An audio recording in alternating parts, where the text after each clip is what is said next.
Welcome to Your Healthy Kitchen from YRMC. Welcome to Your Healthy Kitchen. I'm your host, Rita Carey Rubin. Today, I'd like to talk about preventing cancer with healthy lifestyle habits, including exercise and, of course, diet. Lots of good research over many years has helped us narrow down some really important recommendations for living cancer-free. And these are summarized in a report that was published a few years ago by the World Cancer Research Fund and the American Institute for Cancer Research. Scientists at these two organizations examined the research on cancer prevention and came up with a top 10 list of recommendations. And here they are. Be as lean as possible, but maintain a healthy body weight.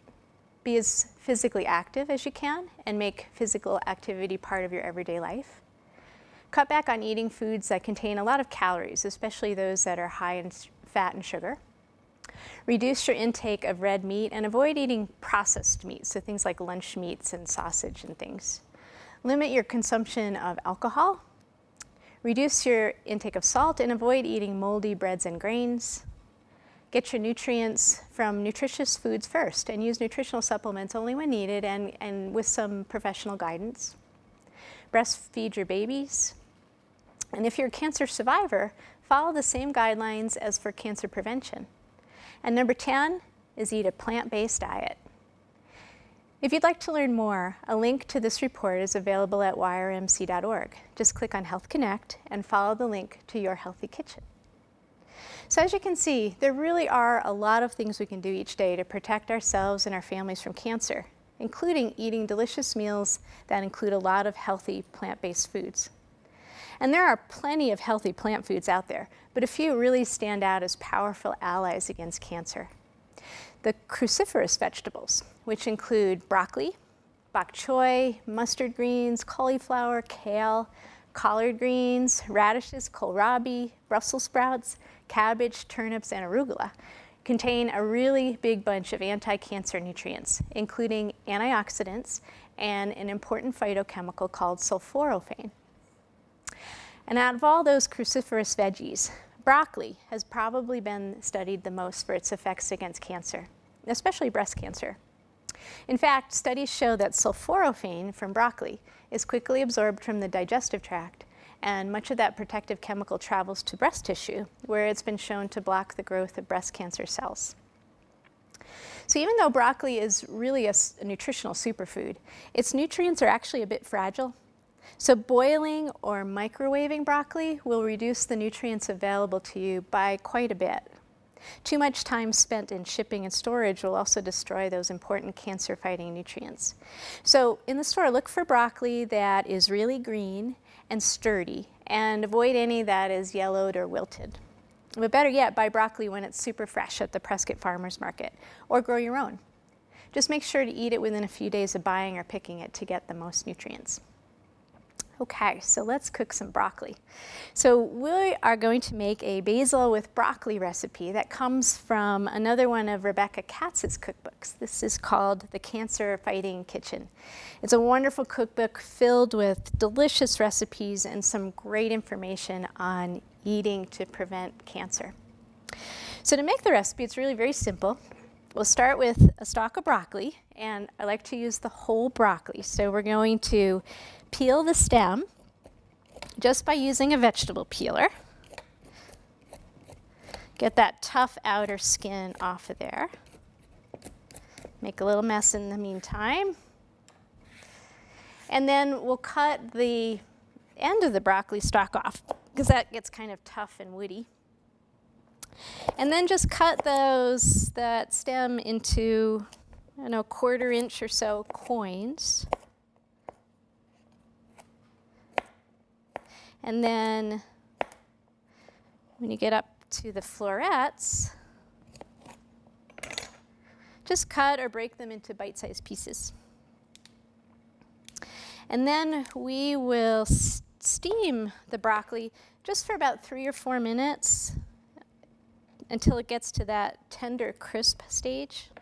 And remember, we don't want to overcook our broccoli because that can destroy those antioxidants and that sulforaphane. So I've got a pan here with a steamer basket. And I'll add our broccoli into the pan. And we'll just steam it a couple minutes. The broccoli will turn a real pretty bright green. So there we go. So while that's steaming, I've got a skillet here with some olive oil and crushed red pepper. And it's on a medium-high heat. And to that pan, I will add a bunch of garlic. And the amount you add is really up to you. But the broccoli can take a lot of flavor, so you can actually add quite a bit of garlic. So we'll just chop it, and it doesn't have to be chopped really finely, just kind of rough chop it. We'll add this to our pan. And we're not really going to cook the garlic till it's browned. We're just really just simmering it in the olive oil.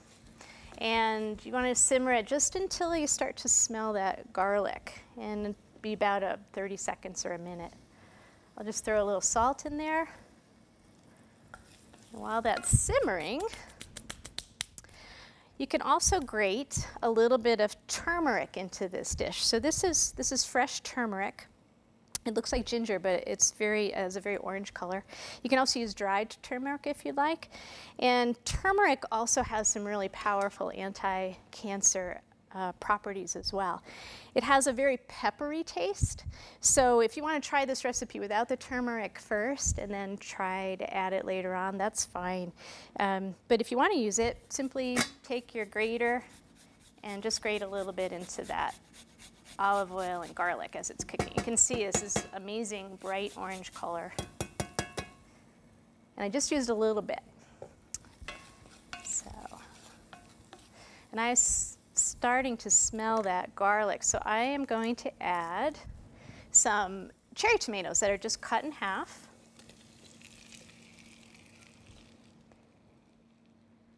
And stir it around a bit. I'm going to check my broccoli.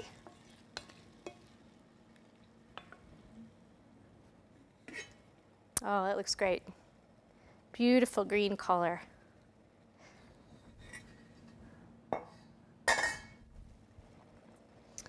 So we'll add this to our pan.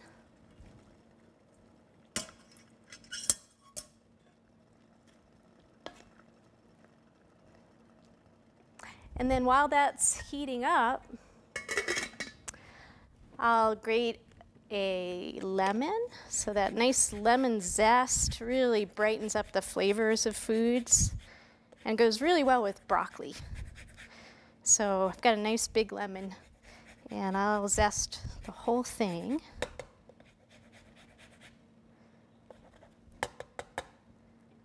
And also slice up a bunch of basil. And use a whole lot of basil with this recipe, as much as you like. And we'll thinly slice it. And if you remember, there's an easy way to thinly slice basil.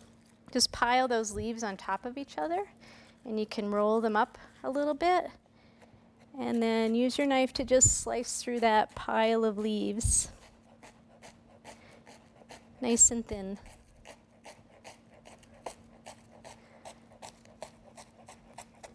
So when you're ready to serve your broccoli, you can toss in your lemon zest.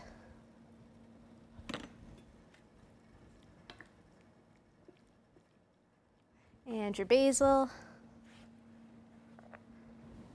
And then you can also add some lemon juice, or serve your basil with broccoli with some lemon slices. If you add the lemon juice too soon to the broccoli, the acid in the lemon will actually dampen the bright green color of the broccoli quite a bit. So I like to serve this with those lemon wedges on the side instead. So that's it. That's delicious basil with broccoli. And broccoli really is one of those superfoods that's just packed with antioxidants and those protective phytochemicals like sulforaphane. But believe it or not, there's something out there that's even better. And it's broccoli sprouts. So sprouted seeds and grains of any type are typically packed with nutrients, but broccoli sprouts are amazing. 1 cup of broccoli sprouts contains the amount of sulforaphane you would find in 27 cups of broccoli, and they cost about 25 cents per cup when you grow your own. And growing your own is quite easy. All you need is a jar, like a mason jar, and these are broccoli seeds that I have soaked for about 8 hours. And then after 8 hours, rinse them off and drain them really well, and sort of turn the jar around, smack the seeds around the sides of the jar a little bit, and let them sit for about 12 hours. And then every 12 hours, twice a day, give them a rinse, drain them really well, and in 4 days, this is what you get. This amazing crop of broccoli sprouts. So as you can see, DIY, do-it-yourself broccoli sprouts are probably the most economical way to feed you and your family one of the most nutritious foods on the planet. So for more information on growing your own broccoli sprouts, check out the link at sproutpeople.com. They have some great information, seeds, and sprouting equipment that can get you growing your own sprouts in no time. And remember, my adaptation of Rebecca Katz's broccoli with basil recipe, along with many other plant-based cancer-fighting recipes, including a great recipe for roasted broccoli, is available at yrmc.org. Just click on Health Connect and follow the link to your healthy kitchen. So until next time, sprout something, and we'll see you soon.